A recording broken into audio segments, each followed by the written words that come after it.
Tim, welcome to Living Off Rentals. Thanks for having me, Kirby. Great to be here. Yeah, I'm excited to interview you. You've been doing all types of rentals for quite some time, but I think similarly to me, you have taken a particular interest in short-term rentals and have built quite a portfolio. And I know you're kind of an advocate for owning your own rental properties as opposed to a lot of the models out there, like the master lease model or the arbitrage model.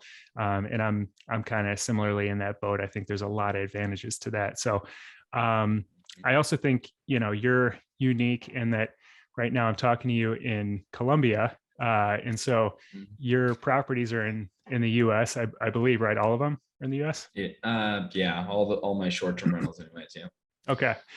So, I mean, obviously you're doing this remotely and you have a really good automation around the process. So I'm excited to kind of hear more about how you do that. But I'd love to first kind of just hear a little bit about your background and what drew you to getting into rental property to start with. Yeah. Well, yeah, thanks again for having me on. And I guess, it all started, I took a little trip to Spain when I was 16 years old in high school, exchange program. And I lived with this family for part of the summer, and I came home and it was like one of the best things that I'd ever experienced. Everything was different. I loved it. So I always wanted the ability to travel. And a really good friend of mine, his uncle was all in real estate as we were growing up, and it always seemed like he had a lot of freedom and everything. So that kind of got me interested in real estate as a way to be able to travel and just kind of live freely. So I knew about real estate early on, I guess. I went to college and I read the Rich Dad, Poor Dad book, Robert Kiyosaki, and that really got some gears spinning. And so I started working slowly with real estate. My first property was a fourplex, and I was essentially, renovated it, and I lived in one of the units, did the house hack thing. So pretty much haven't had to pay to live somewhere since then. That was a long time ago now. Nice. And I kept going down that path. I worked as a commercial broker in Northern California, where I'm from originally, and we did a lot of large. We only worked with investors, so it was really good experience. And we worked with multifamily properties and commercial and shopping centers and everything. I got some really, really good experience there. And somewhere along those lines, I was exploring, the idea of just turning some of my rentals into short-term rentals. And as soon as I did, it just kind of didn't stop. Yeah. From there. So nice. In a nutshell, yeah. That's awesome. You mentioned you read Rich Dad Poor Dad. You're actually episode 103, and I just recorded episode 100 with Robert Kiyosaki. So he's awesome. on just before you. Yeah. Awesome. So yeah, it's kind of I had a very similar experience. That was kind of what motivated me to get into investing back in, that was 2006. And so it was kind of cool to interview him, and it goes totally full circle, so totally, yeah. Well, that's great, man. So so there's a lot we can go into there, but first I kind of want to hear about the automation process. So you live in Medellin, Colombia right now. You said before we started recording, you said you split your time between Brazil and Colombia, which are two amazing places. I spent some time in Brazil as well. But do you ever have to fly in to check on your properties? I mean, is this a fully automated operation that you have? I noticed on your website, you've got a 30-day to replace yourself challenge. So I guess how have you set up this process so you can be down there? So, well, the replace yourself challenge is specifically for replacing your guest communications with short-term rentals. And so I do all that with virtual assistants. So I work with a lot of virtual assistants, and they help out really with every aspect of the business now, from creating new listings and handling the guests and handling payments and really every part that you can do virtually. So that's the one piece, right? And then we've got the other piece that's on the ground, which is our housekeeping and our maintenance. And that luckily I just have some great teams that I work with on the ground that help handle that. So I would say, in short, no, I don't need to fly back to check up on anything. Really, the only thing that I've been required to go back for recently is to sign refinances. because they won't let me do it down here. So, Really? Is this yeah, no, I no, mean, I I mean, guess they don't you honor can sign notaries it at or? an embassy, but you gotta, Okay. I don't know. I'm actually pretty close to Florida, so flying back it's almost easier than coordinating it the other way. But yeah, with some good teams and some good operations and good systems, I don't need to be there. Yeah. So to set those up, did you just kind of take one component at a time and just kind of step by step it out into a process and then assign that to a virtual assistant, or what was your process for doing that? Yeah, it was definitely a process. When I started with my very first one, it was actually a property that I was planning on moving into. It was downtown, and so I was going to furnish it, but at the same time, I was kind of thinking, oh, maybe I should try the short-term rental thing out. So I put it up as a short-term rental, and it got booked, and it's been booked ever since. So I started out handling guest messages, and I had used Airbnb and some other similar sites for probably 5 years prior to that. I started using Airbnb very early on, like, when they started, I guess. Wow. And so I had traveled a lot with Yeah. on it already. So I was already familiar with that end of it. And then so I started with the guest messages, but very early on, I started using a company called Guesty, which is a management platform available for people with short-term rentals. And they also have the option to handle your guest reception. So maybe a few months after I added my first one, and then I added another one, and I started going down that road, I realized, man, I don't want to, I don't necessarily want to, but also I just can't. I can't handle all this stuff. Yeah. So passed it off to the guest reception to that company, and that really helped. And then I just kind of discovered new tools along the way, and since then have just hired my own in-house receptionists, and just one step at a time. Yeah, I guess. Yeah. Wow.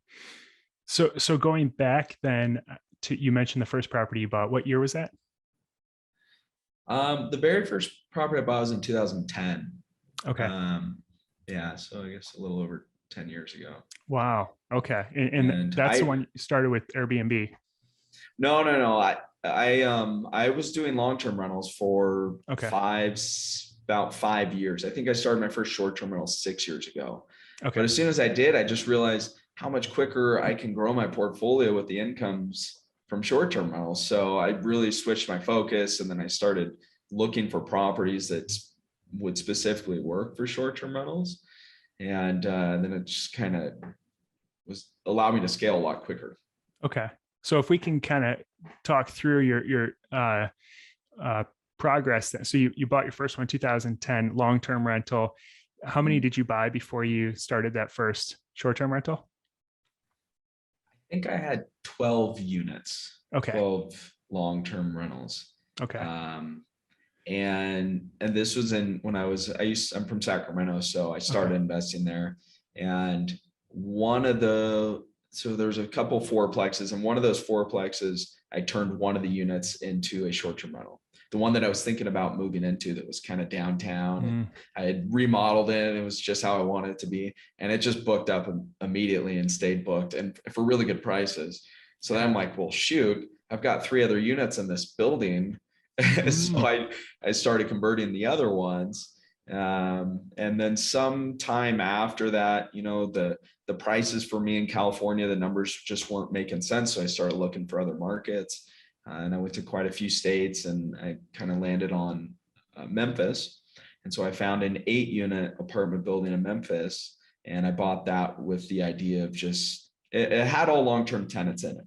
Okay. So it was cash flowing. It allowed me to get financing as a normal apartment building, and then did a big renovation project on that and converted all those units into short-term rentals, and then just kind of focused on that smaller multifamily space.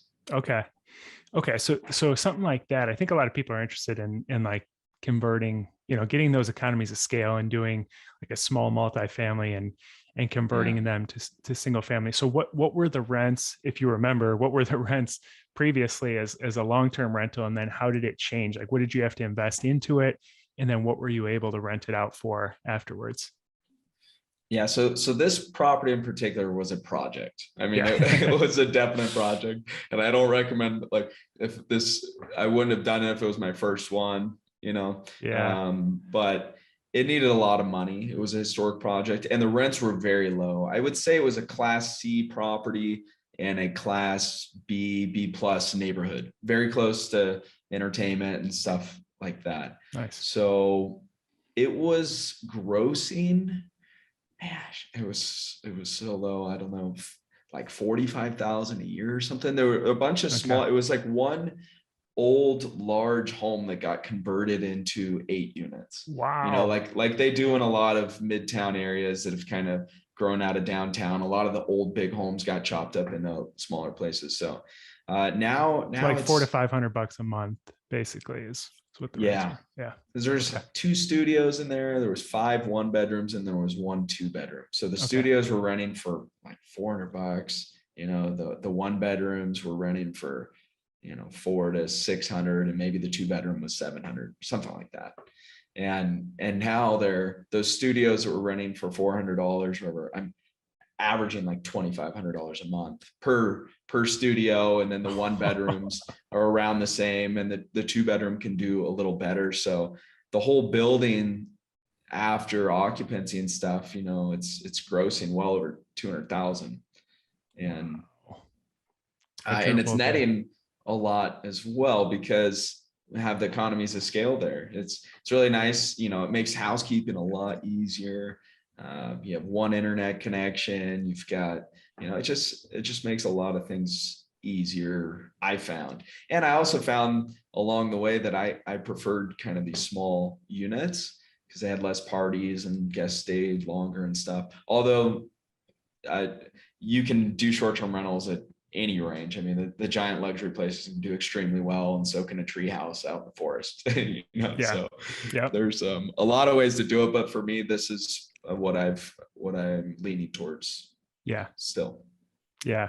Yeah. I heard your podcast where you talked about the ideal size, and that for you, it's been, the smaller size just in terms of cost and what you can net on it and how many guests there are and all that stuff. So it was interesting to hear that, because I've had, I think, a little bit different experience doing the single family homes. The bigger single family homes have worked out well for me, but I can see if you're doing like a small multi, or, one where there's several units connected, having those efficiency places where you can have the maximum number of people that are traveling, I think that's a smart way to do it.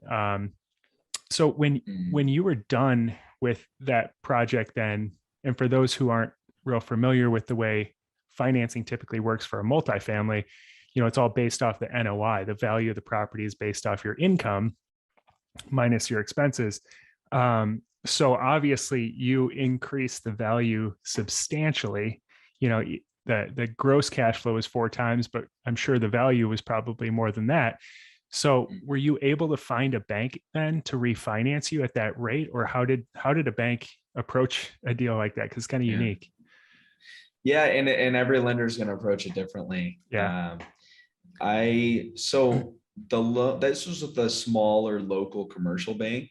They're the ones that financed it originally. They actually gave me a construction loan to do some of the construction on that too, and they just refinanced it this year, actually Oh, cash out wow. refinance. Okay. So I think one of the things that helped is that all of my deposits were going back into their bank, so they could see, Yeah. they have the track record and the history, and they could see that it's consistent and the incomes are coming in. But yeah, they did a cash out refinance. And so, I pull all my money back out, and essentially I've got this, free property now that's still generating really good income and a really good interest rate now. So every bank's been different. I just closed on a few refinances last week that were for 30-year fixed loans on commercial properties, Mm. apartment buildings. They had a slightly higher interest rate, but they're fully aware that I was operating short-term rentals in those properties. So banks and lenders are definitely warming up to the idea of short-term rentals now. I think we're just going to have more and more options going forward. Yeah. Yeah. Yeah. And that type of property too, I think, is a great example of an ideal, I think, multifamily type property that, it's something that it's really probably pretty cool looking if it was a single family mansion that was divided into 8 different units. It's not like a cookie cutter apartment or small hotel where, it's hard to like sell unique features, which unique features are what really boosts your income. I think, having something that stands out and gives a unique experience, you can a lot of times charge a premium for that. So I think that's a really cool example of an ideal type of small multifamily for a short-term rental. So Yeah, so go I ahead. would agree. I would agree. The character definitely helps drive views and stuff to your properties and get it booked. But I think ultimately it comes down to demand and how many people want to stay in that area. Because I can tell you in the same city, I have normal looking multifamily properties that Yeah, aren't 100 years old and they're not historic and they do really, really well too. Um, nice. so And those are they? Is there anything unique about, like, are you just, each listing looks exactly the same on Airbnb, or is there like a communal fire pit or some like interesting feature that sells it on Airbnb, or does it really kind of look similar to an efficiency apartment? I mean, I think we do a pretty good job of furnishing them. Okay. And we of course take really good photos and we have really good information about the properties. And we also have really good reviews too from those properties and all of our other properties, which help. But the location is important, so the location for those are really good. And I think if you've got enough demand in the right location, Yeah. that places are going to stay booked unless your reviews drop or something like Yeah. that. Got So, it. Okay. Yeah, that's interesting. So you started scaling within Memphis then, and then I believe you scaled to a new market, right? So what was the decision making around that? How did you decide, okay, I'm done buying in Memphis, or did you just want to kind of diversify, or what made you do that? yeah, exactly. Diversification. Okay. Didn't want to have all my eggs in one basket. But I honestly just wanted to test this theory in other cities too. So yeah, I branched out to Oklahoma City, which most people wouldn't think of Oklahoma City or Memphis for that matter as a very popular, good place to do short-term rentals. But most people, when they think of short-term rentals, they think of the house on the cliff next to the ocean or Yeah. the log cabin in the woods. But the reality is the way we're living has totally changed, especially after COVID. Right. Yep. People are working remotely, they can stay in places longer, and we're living more mobile than we Mhm. than we ever were. I almost feel like at some point, the 1 year lease and the short term stay, like they're just merging together at some point. And we're seeing longer term stays and the short term rentals. And so let's see, I went off track here though. What was the No, that's a good point though. It is. I've noticed that as well. So in terms of your scale, then I'm kind of curious, like, at oh, well, I what went to point did you Oklahoma. scale? Like, how many units did you have, and what point did you scale into a new market? And then since then, also, you know, h- how have you approached scale? Like, are you in scale mode now, or did you pick a certain size that you're like, this is my goal that I want to get to, and you're comfortable with that, or what's your approach then? So I guess when I decided to diversify, I was also deciding to sell properties out of California too. So I was Okay. looking for places to exchange that into, and Oklahoma was one of those. And so I found a really cool historic property in Oklahoma too. It's a 9 unit one, and it's working really well. Same concept, just in a different city. And I had never been to Oklahoma. I didn't know anyone in Oklahoma or anything like that. It was just kind of based off numbers and found a good spot. So I guess selling the properties and also wanting to diversify at the same time, just maybe branch out. And now in terms of scaling, I'm actually working on a project down here in Colombia that Really? I'm really excited for. Yeah. A really good friend of mine who just finished a large development here around where we live. We just put an offer on a couple lots, a really good area that we're going to tear down the homes and build a bigger building, boutique Okay. hotel, which will sort of have that short term. We're still very early on. This is probably a 3 year project in total, but it's along those same lines. So I'm not really like trying to just scale to the moon. Yeah. I'm pretty comfortable with the stuff in the US, and I do like the idea of diversifying. And so just taking it one step at a time, I Yeah. guess. Yeah. Well, that's interesting that you're buying down there now. So what's the biggest difference that you've noticed between investing in Colombia or outside the US as compared to your properties in the US? So it's very different. Yeah. It's very different. It's not transparent at all. So there's no MLS down here. Most of the properties, if you are buying a property offline, and you're a foreigner, you're probably getting charged more than what someone to pay down here. A lot of people, they don't use financing as much down here, and financing isn't available for foreigners unless you have some sort of steady income as a Colombian resident. So that part's definitely different. Uh, I do like the idea of diversifying out of the dollar, and our dollar's super strong right now. So the exchange rate between the Colombian peso and in Brazil and in lots of places, it's at a historical high with the US dollar. Mm. So I like that part about it.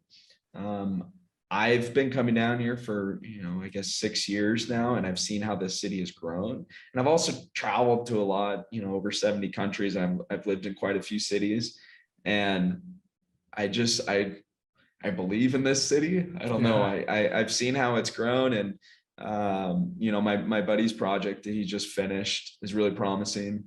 And the rates here, it's also different, and the regulations are different everywhere with short-term rentals, right? And that includes outside of the US.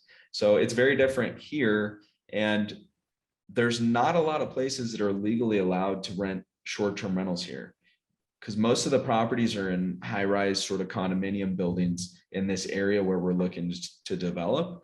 And a lot of those buildings have long-term residents that don't want short-term rentals coming in. So unless the building itself has the license to do a short-term rental, or over 50% of the owners approve it, you can't do short-term rentals there.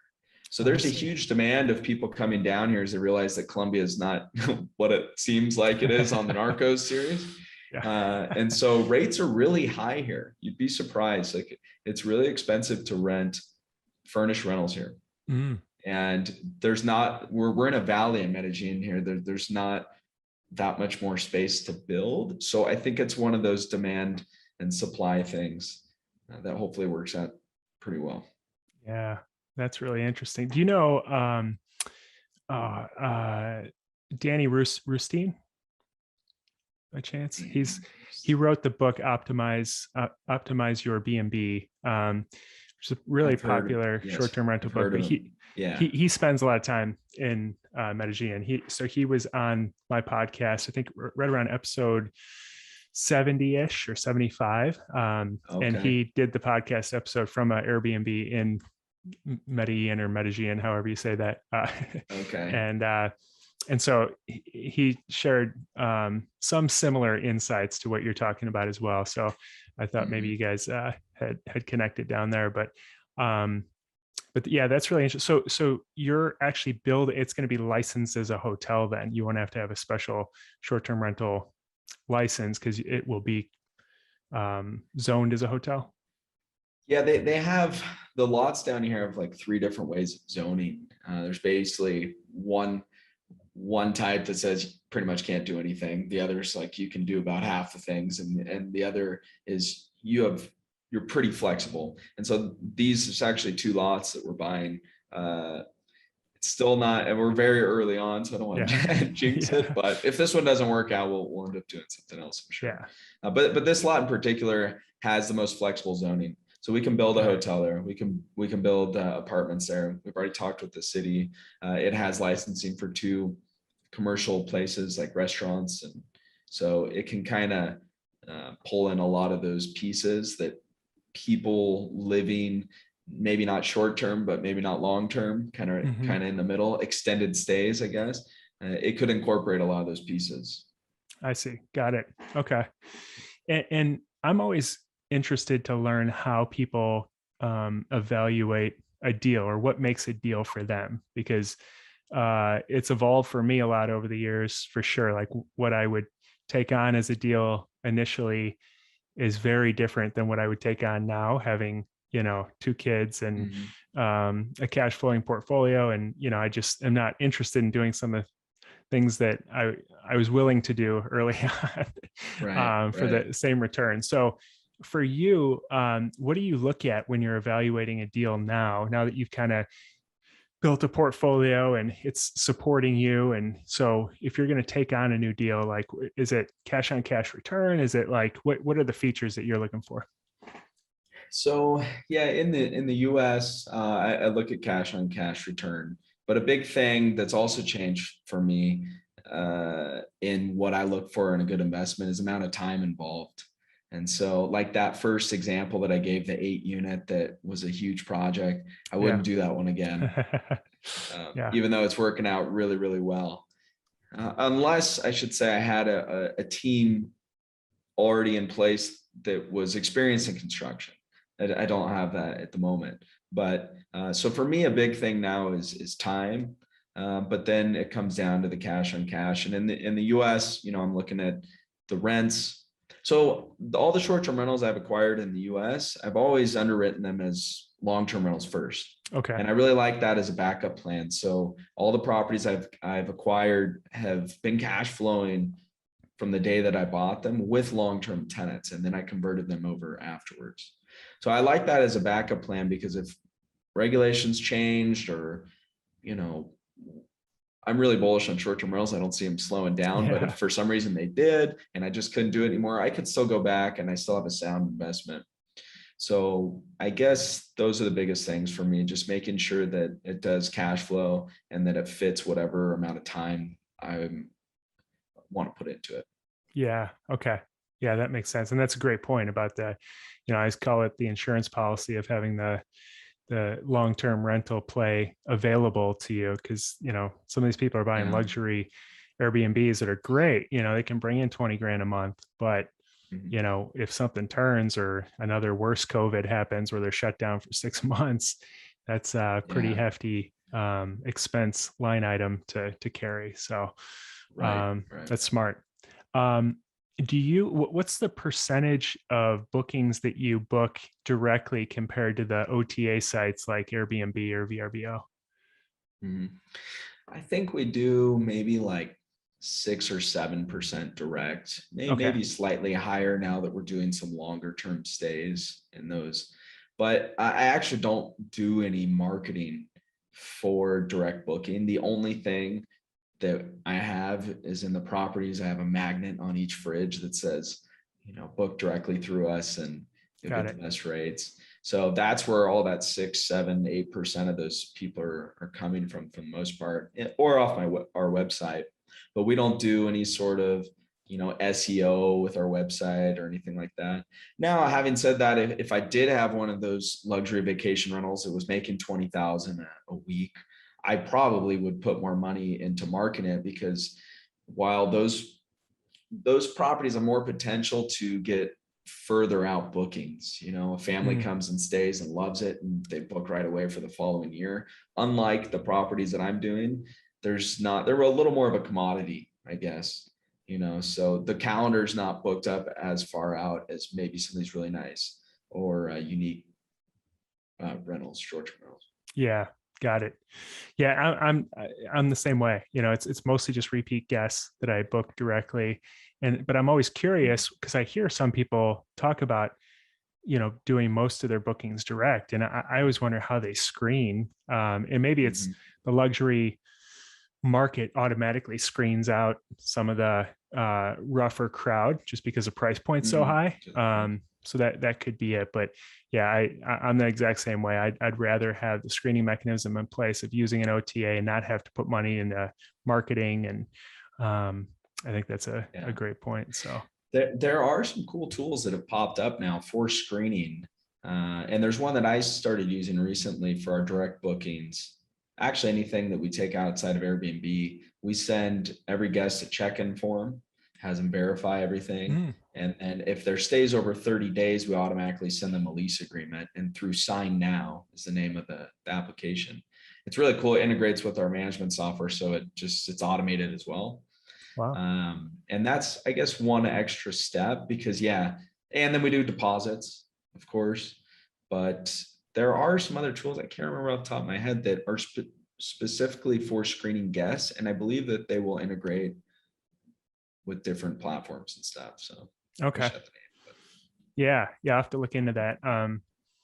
Yeah, because that's always the yeah, thing that scares me a little bit. I love seeing previous 5-star reviews, and 99% of the time you're not going to have any issues with somebody who already has those top reviews. So right, right. um so so I you invest in Memphis, which kind of is known for being a good long-term rental, more of a working class area. You said, some of Mhm. your rentals are more like commodities.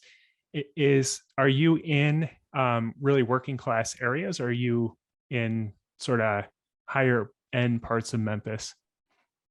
Yeah, I am in nicer spots in Memphis. Got So it. Okay. my management company's Midtown stays. Most all my properties, no matter where they are sort of in like a Midtown area, which is like not in the very downtown dense urban spot, but also not out in the suburbs. So it's usually in a place where you're near restaurants and you're near attractions and pretty close to everything. So they are nicer areas. Um, but one of the things I love about short-term rentals again is that it allows us to invest in some of these nicer areas, Yeah. because maybe if it was a purely long-term rental play, I'm sure I wouldn't be buying properties in these areas because the cash flow would be so thin. But if, I'm younger, I have a higher risk profile, I guess, although I don't think it's super risky, but it's allowed me to get into places that appreciate faster too. Yeah. So these downtown places, that have been gentrified. So you're getting the higher cash flow, then you're also getting the higher appreciation. Um, Yeah. so I don't That know. makes I sense. found that to be interesting. Yeah. What's after all the guests that you've hosted, what's the biggest horror story you have?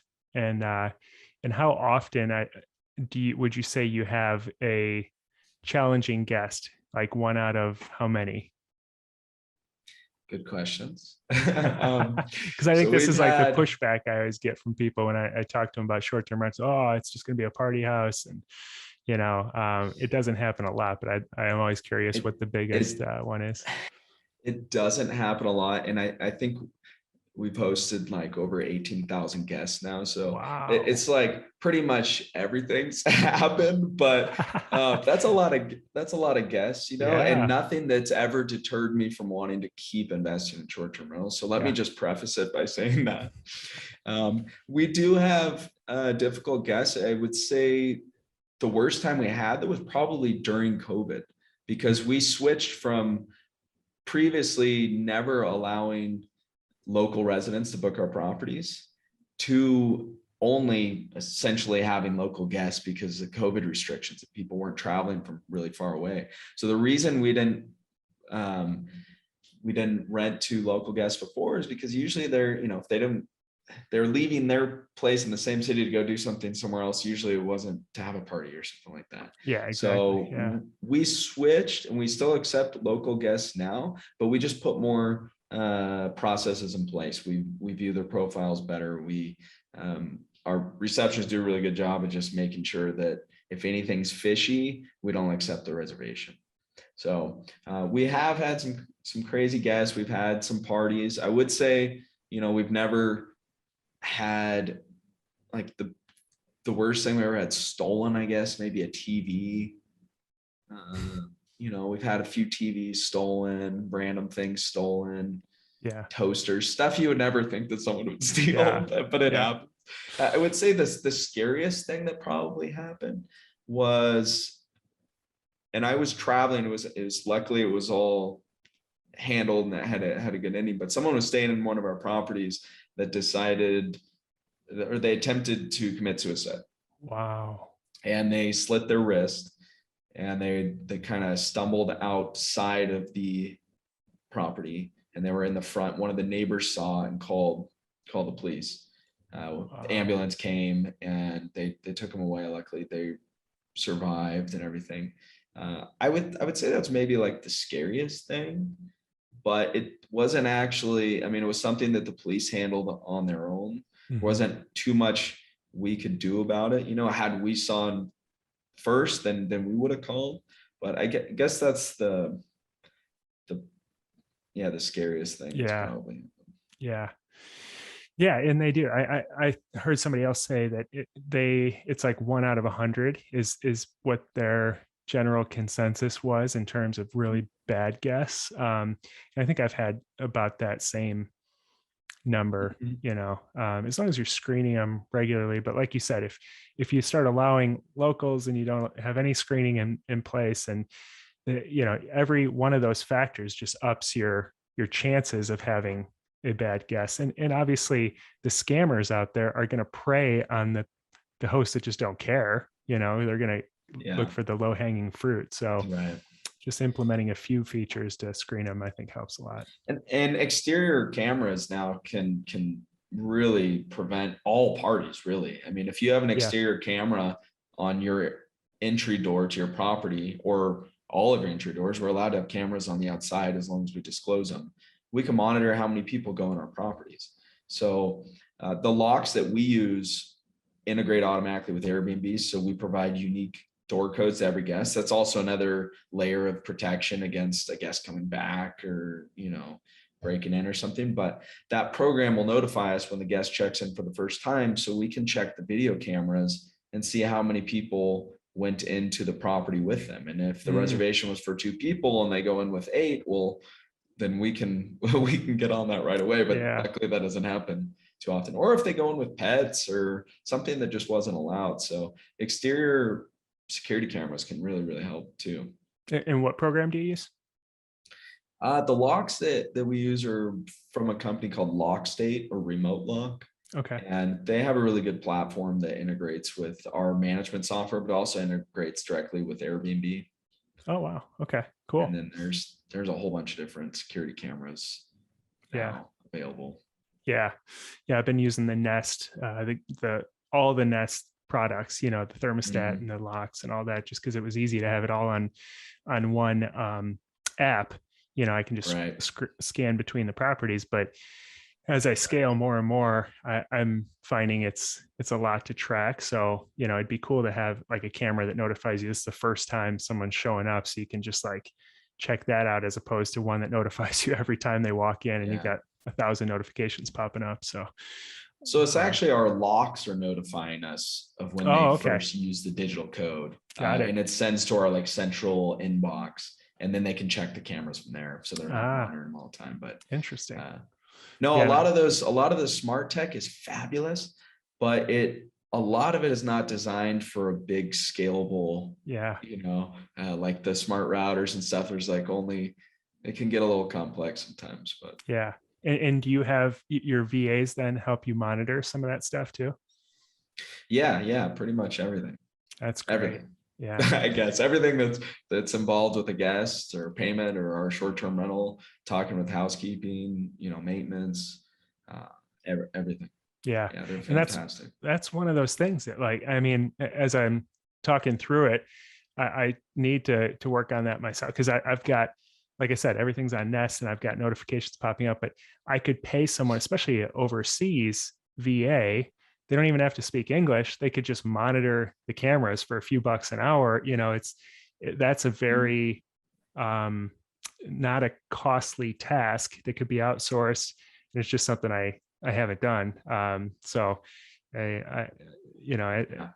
the more and more you talk through it, the more you can kind of come up with tasks that can be outsourced. I think that's awesome. I don't want to keep you too long. I got one more question for you around another big apprehension for people for getting into the vacation rental space, and that's around the rules and the regulations, especially Mhm. ones that might change, because that's the scariest part, I think, for people, is like, if you knew what the rules were, you could just play by the rules. But since they're constantly shifting, how do you get comfortable with the rules? How do you approach rules? Like, you know, um, obviously you selected markets that you thought were going to work for this long term. And so what's your approach to it?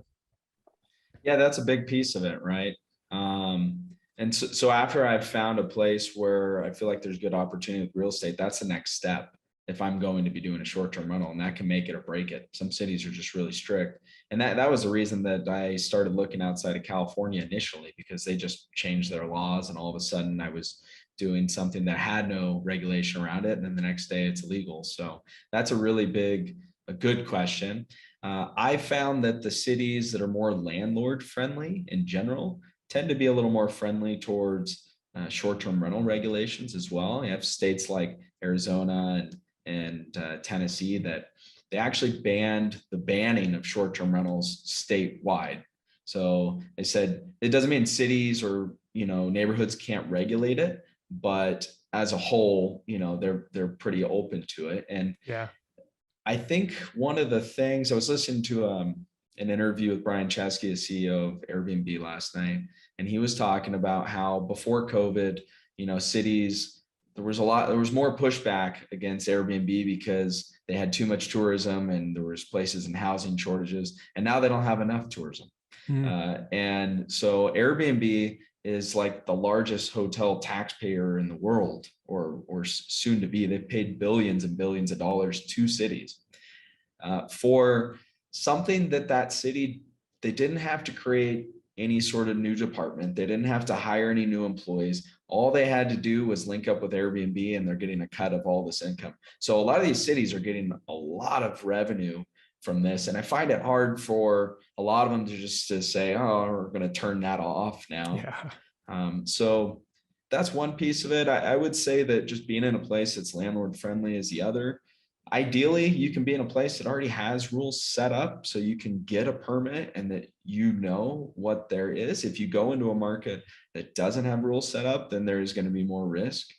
They could change the laws. One of the good backup options is that most of these laws are affecting stays under 30 nights. That's usually most people's definition of a short-term rental is 30 nights or less.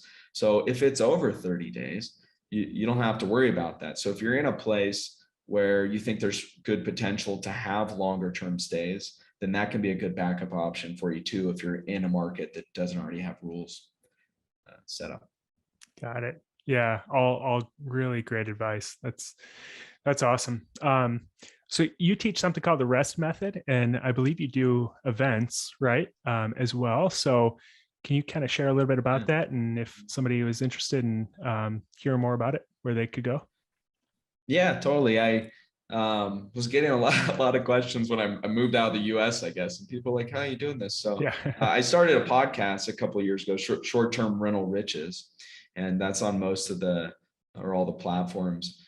But REST methods were kind of the techniques and the strategies and everything that I've used to look for properties, to set them up, to find the teams, and to manage them, and to manage them passively. And so that's restmethods.com, and got a bunch of resources on there, and it's constantly changing, but Yeah. you know. And are you doing live events now? Yeah. So I just did one at the end of July. Okay. In the US? I've done, in the US. So that was the third one I've done. I did 2 before COVID, and then COVID happened. So, people weren't moving around too much.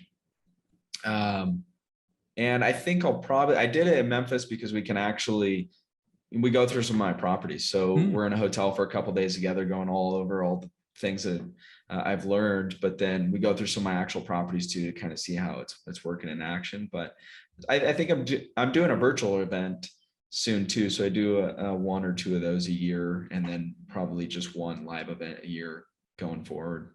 Got it. Okay. So on that event, over a couple of days, you'll teach like kind of the whole progression of the steps people need to get started. Yeah, everything that I've done to look for these properties, to acquire them, to set them up, manage them, find the teams, the tools I use, and pretty much, start to finish. Awesome. Cool. Yeah. So go to REST Methods if you're wanting more information about that. Tim, I really appreciate the time today. It's, this is a ton of great advice for people, especially if they're just getting started with this and have some fears, which, a lot of people do around the unknowns that come with short-term rentals. But I think you laid it out really clearly. So I appreciate that. Yeah, thanks for having me on, Kirby. It's great talking. Yeah, you too.